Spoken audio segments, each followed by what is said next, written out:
Ikasyam na kabanata. Sumakay si Jesus sa bangka, tumawid sa kabilang ibayo at tumuloy sa sariling bayan. Pagdating niya ron, dinala sa kanya ng ilang tao ang isang paralitikong nakaratay sa higaan.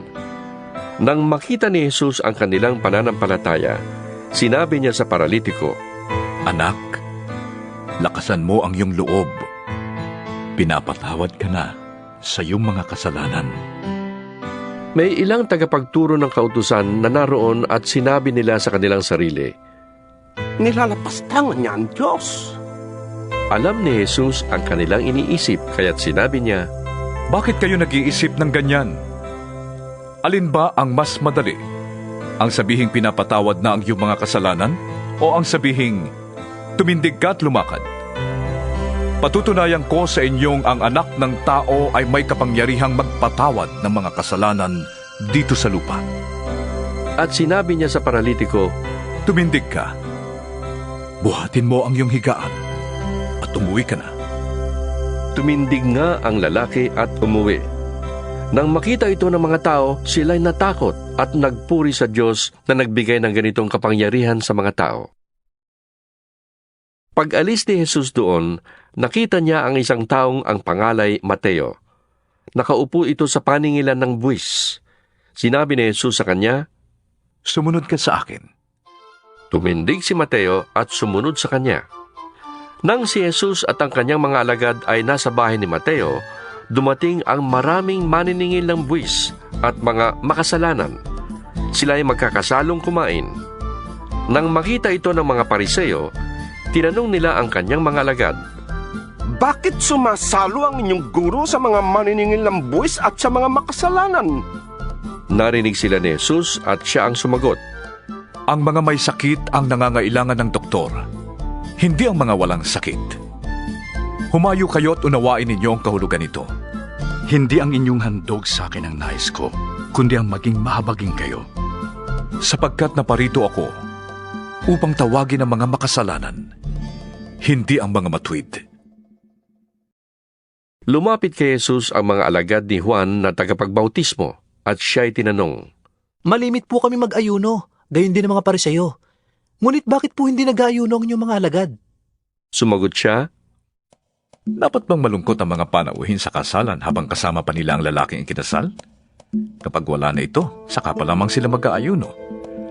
Walang nagtatagpi ng bagong tela sa isang lumang kasuotan, sapagkat pag umurong ang bagong tela, ay mababatak nito ang tinagpian at lalong lalaki ang punit. Wala ring nagsasali ng bagong alak sa lumang sisidlang balat. Kapag ganoon ang ginawa, puputok ang balat, matatapon ang alak at mawawasak ang sisidlan. Sa halip, isinasalin ang bagong alak sa bagong sisidlang balat at sa gayon, kapwa ito nagtatagal. Habang sinasabi ni Jesus ang mga bagay na ito, may dumating namang isang pinuno ng mga Hudyo. Lumuhod ito sa harap niya at nakiusap. Kamamatay po lamang ng aking anak na babae.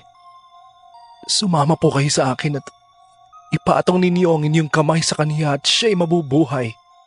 Tumindig si Jesus at sumama sa kanya, gayon din ang kanyang mga alagad. Habang sila'y naglalakad, lumapit sa likuran ni Jesus ang isang babaeng 12 taon nang dinudugo at hinawakan ang laylayan ng kanyang damit. Sabi niya sa sarili, Mahawakan ko lamang ang kanyang damit, ay gagaling na ako.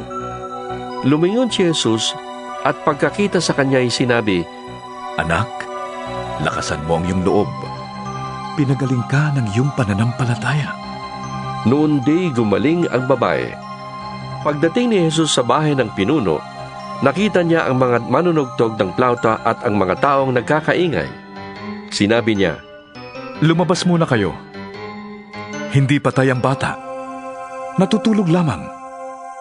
at siya'y pinagtawanan nila. Nang mapalabas na ang mga tao ay pumasok si Jesus. Hinawakan sa kamay ang bata at ito'y bumangon. Ang pangyayaring ito ay ipinamalita ng mga tao sa buong lupaing iyon. Pag-alis ni Jesus doon, sinundan siya ng 2 lalaking bulag. Sumisigaw sila habang nasa daan. Anak ni David, mahabag po kayo sa amin. Nang si Jesus ay nasa loob na ng bahay, lumapit sa kanya ang mga bulag. Tinanong sila ni Jesus, Naniniwala ba kayo na mapapagaling ko kayo? Opo, Panginoon. Sagot nila. Hinipon niya ang kanilang mga mata at sinabi, Mangyari ito sa inyo, ayon sa inyong pananampalataya. at nakakita nga sila. Mahigpit na pinagbilin sa kanila ni Jesus na huwag sasabihin iyon kaninuman. Ngunit nang sila'y makaalis, ipinamalita nila sa buong lupaing iyon ang ginawa sa kanila ni Jesus. Nang paalis na sila, dinala kay Jesus ang isang piping sinasaniban ng demonyo. Pinalayas ni Jesus ang demonyo at nakapagsalita agad ang pipi. Namangha ang mga tao at nasabi nila, Kailanman wala pang nakitang katulad nito sa Israel. subalit sinabi naman ng mga Pariseo, Ang prinsipe ng mga demonyo ang nagbigay sa kanya ng kapangyarihang magpalayas ng mga demonyo.